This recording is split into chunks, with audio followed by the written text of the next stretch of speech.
G'day guys, Mac with the Outer Circle, and in today's episode we're going to be talking about Warhammer the Old World. This particular episode is being spurred on by co-host and friend Kat, who said, put your opinion out there on what you think the state of the game is, and then basically we can come back in the future and look if you're right or wrong at it. He's very pro the Old World, thinks it's got a lot of legs. I'm not anti the Old World. I'm very neutral the Old World, and I don't think it has legs. In fact, I consider it a dead game. Not necessarily that it's dead right now, but that all the potential that it has is being squandered from the get-go, and this is not conducive to a long-term game that is well looked after by the company. And I want to explain my reasoning behind this, because it's a very strong statement to make, and I think already seeing the first few comments come in, people misunderstand what I'm saying here. Because they're looking at me and going, well, people in my area are playing it. Yeah. Look, games when they're released under FOMO conditions have essentially the same outcome every time. Box set is revealed, everyone gets their panties in a twist, wanting it, hyped for it, can't wait to have it. And then 5 minutes after it comes out, the next thing gets previewed, people forget about the thing they were just interested in. It's a story that's really began somewhere pre-COVID, probably in the 2 years leading up to COVID, and amplified exponentially by the stock crisis that COVID ushered in. Not helped by the fact that Games Workshop is trying to pump out so many different games, they can't support them all adequately. And they have conditioned us as customers now to expect support. And as customers, when we don't get support, we're now conditioned to think system is unsupported. Okay? It may be in limbo, but we immediately assume the worst. And I admit I'm doing that here to some extent. But my reasoning behind this is pretty solid, I think. So let's take a game like Aeronautica. Perfect example of sold well on release, didn't have legs to run with it.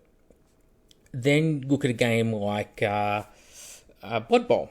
Had legs, it survived.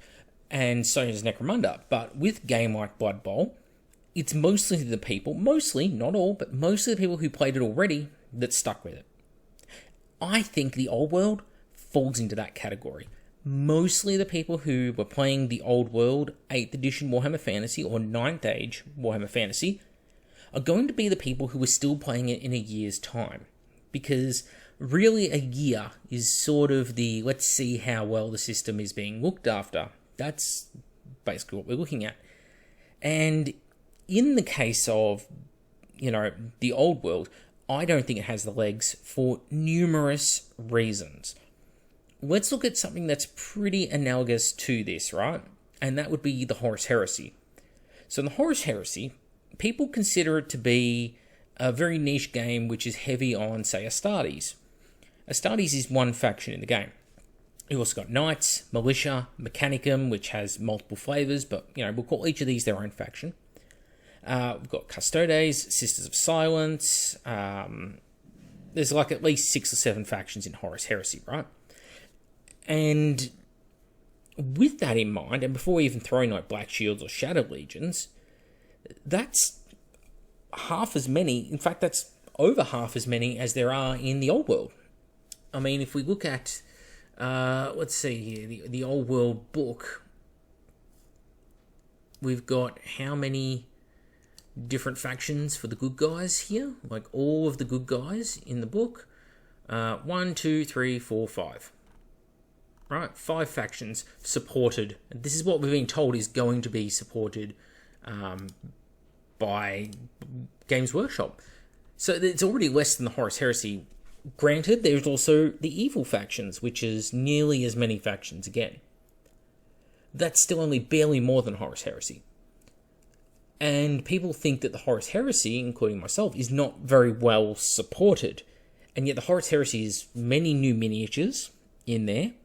A lot of really big character miniatures that people are very interested in the form of Primarchs. Like people just want them because of what they represent. Take the Legiones Astartes, compare it to Bretonnia. Bretonnia here is like 17 units on a good day. The Horus Heresy, Legiones Astartes, is 66 units in the basic book, not including any Legion-specific stuff, not including any legacies of the Age of Darkness, not including any exemplary battles, not including any Siege of Chthonian, not including any other books that have come out. And if people say that they get bored fighting against Space Marines, despite how differently different Space Marine factions play from one another, how are people going to feel going up against Bretonnia? Because there's really not an awful lot to differentiate the sub-factions in Warhammer the Old World. Bretonnian armies pretty much all play the same. You're going to see the same units popping up again and again and again because they're all the same units available to everyone. You only got a dozen possible combinations you can essentially pull off unless you dramatically scale up the points in the battle. And because the game itself has been cut off at the knees by saying, we're lazy, Games Workshop, we don't want any competition with Age of Sigmar, so any faction that's represented in that game, we're not going to support it in this game. It means that half of the factions became Legacy's factions, and you were told outright, you're getting no characters, you're getting no support, we're not even going to stock your models to play those factions. It's just we're throwing you a bone and giving you some rules that you can, play those factions if you got the miniatures already. Now I have to ask you, as the audience, do you think this is conducive to the long-term health of a game system? My personal belief is it's not. You're setting yourself up for failure because there is only so few factions and not very well supported. It has to be said, bringing back 1990s, very late 90s and early 2000s sculpts, selling them at 2020's prices. I mean, they're not being overpriced. They are at least in line with inflation, even though they should be less because they've paid themselves off at this point. But bringing them back and selling them at those costs and not bringing in new stuff is not conducive towards the health of a system that you're kickstarting from the dead. Especially because you want to tap into things like the Warhammer, Total Warhammer franchise and that market. And there are so many people who are going to be like, I play Chaos Dwarves, or I play Dark Elves, or I play Lizard Men, and then they come to play the game, they want to play the old world, they see the advertising, they're hyped, and then they find out, no, you don't have those factions in game, unless you want to play Legacy's faction, which is unsupported, has none of the characters that you know and recognize in the game, and we don't even stock these miniatures in the store, so good luck getting into it. You've immediately just disenfranchised the people who might be most interested in becoming the new blood. So really, all this is aimed at is the people who are already playing the game, and those people who have zero willpower or impulse control. Because let's face it, that is the business model. Games Workshop is not trying to retain customers. They are trying to bring people in the door, get you to buy the item, and then fuck off. They don't want you in their stores, they don't want you playing games, that gets in the way of selling you things. So come in, buy stuff, leave. That's the perfect relationship as far as they're concerned. And anyone who's worked there will freely tell you that is what the company tries to get their managers to do. Get them in, hype up the product, sell them the product, get them back out. You don't need any hangers-on in the store. All right? We can argue about why that's wrong on many levels, but that's the situation.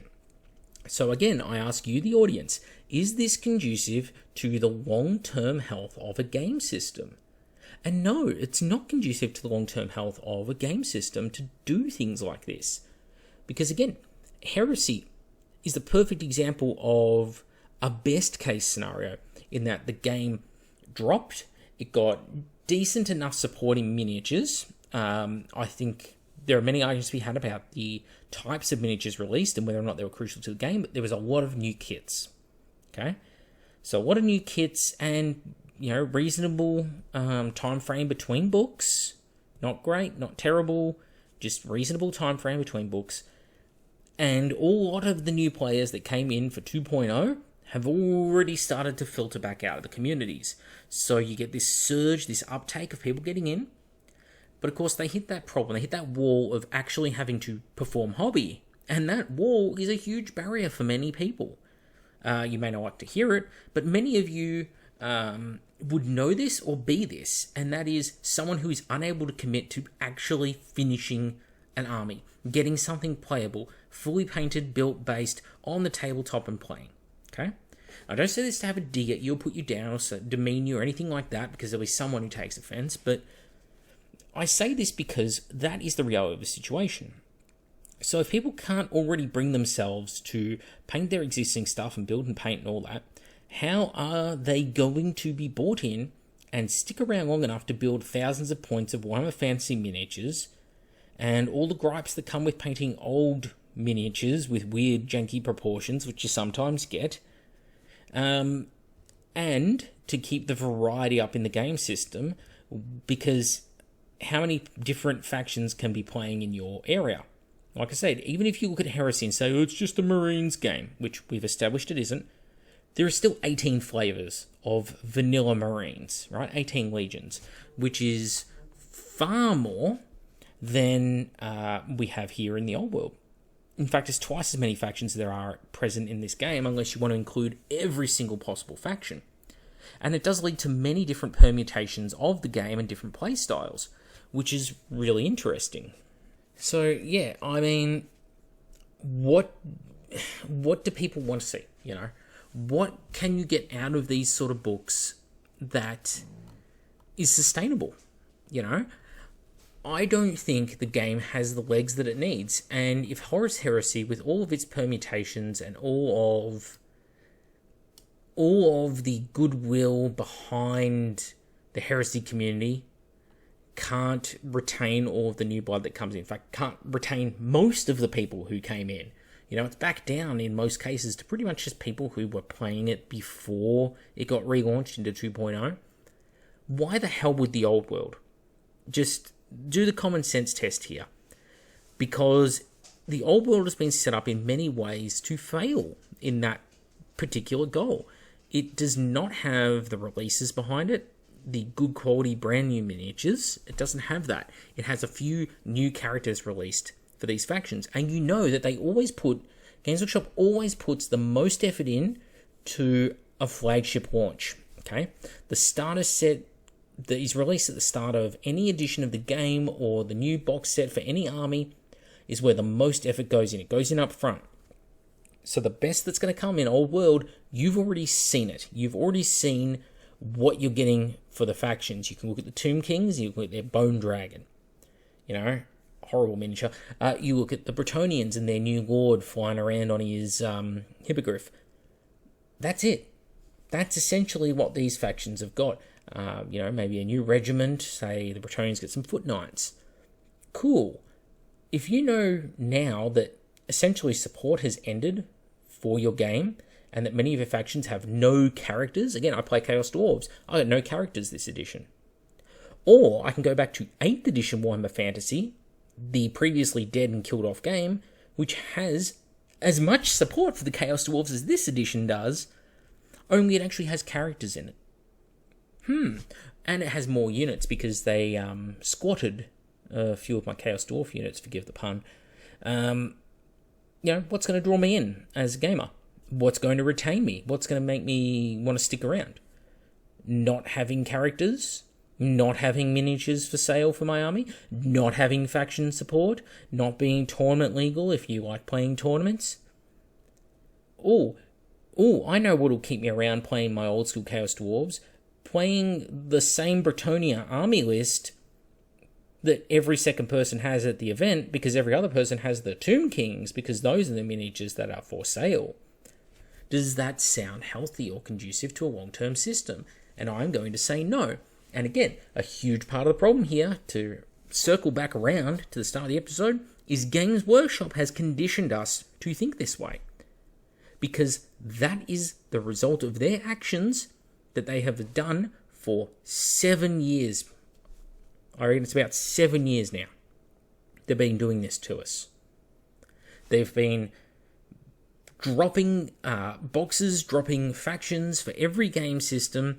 It's all the rage for 5 minutes, and then no sooner has it literally hit the shelves, gone off a pre-order, they've stopped hyping it, and they just start talking about the next thing.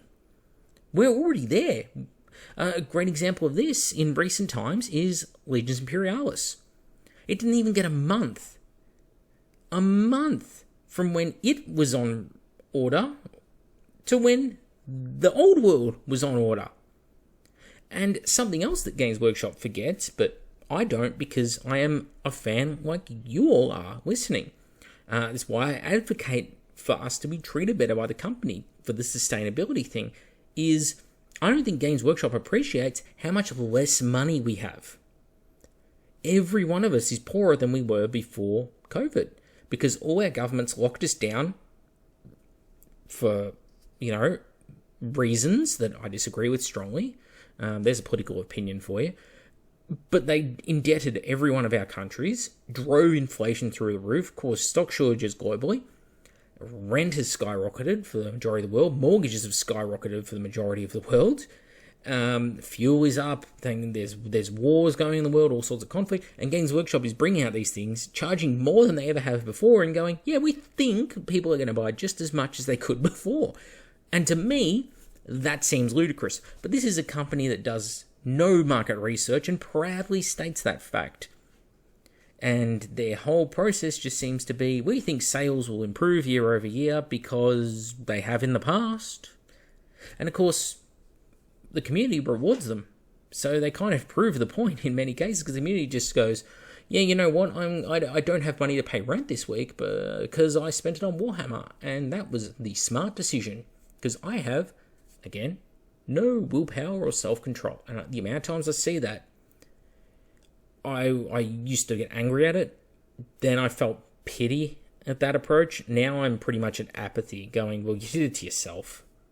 And I hate being that way. I want what's best for the community, What's best for people around me. I don't want you being screwed over here. And yet, sadly, that's happening to people because that lack of impulse control. And nothing's going to change with the company either. Nothing's going to fix a situation like this until they have a big loss. That's the killer. Games Workshop needs to have a release just flop so hard it actually puts financial pressure on them. Like they do a release like the old world and nobody buys anything. And the problem is half of you people out there are enablers. This is going to sound really mean, but many of you sit there and go, but I have to buy it because if I don't buy it, they won't support it because there's no sales, there's no markets, they won't support it. It's like, yeah, but what support were they giving you anyway? Asking the Aeronautica players how much support they feel like they're getting. And another trend that's gotten really, really bad in recent years, and I guess this game exemplifies it as well, is these pathetic partial releases where it's like you get a couple of kits. Either a couple of kits or a couple of new kits. Everything's old or decades old in some cases. And they charge you full price. They charge you additional price for it. And everything feels like a half-hearted release and is often superseded by another release 12 months down the line for that same faction when they get an update. We've seen it be really bad in some cases, like the Lumineth Realm Lords. Or you get something like what happened with the Cadian Shock Troops, the Imperial Guard, in Warhammer 40,000, where they get their codex. People haven't even got the miniatures painted, even if they were going to paint them all.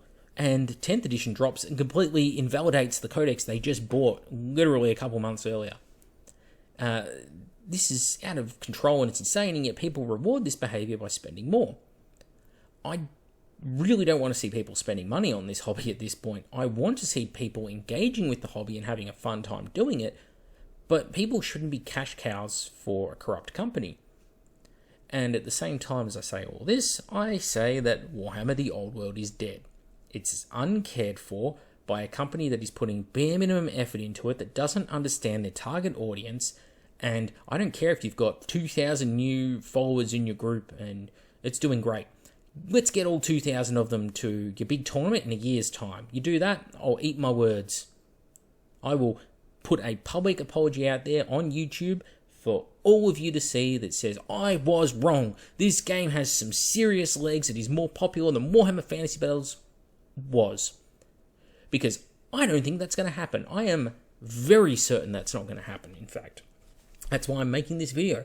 because I'm so cynical about the company, and I'm so cynical about the community and the lack of willpower to see a project through to completion, that I am pretty damn sure that in a year's time, there may still be 2,000 people in your Warhammer Fantasy group, but you'll be playing with 6 or 8 of them. And they were people who probably already owned armies from Warhammer Fantasy Battles 8th edition. It's probably not going to be people who have bought new armies of orcs and goblins and Empire, and it could happen. Anything could happen. I just highly doubt that globally there is going to be this huge influx of players that come in and are retained by Warhammer the Old World for all of the many, many reasons I've stated in this video. Anyway, if you don't like the message that I've shared here today, my opinions, my viewpoints, please write in the comments below, but don't just give me a "my gut says" or a "I think that," right? Give me some actual reasoning, because I've given you a lot of reasons and cited some historic examples of how this has gone.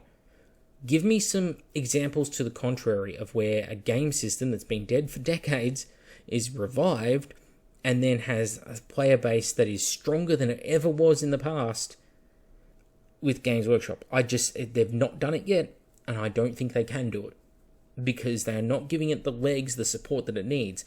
It's getting less support than the Horus Heresy has, and the Horus Heresy hemorrhaged players.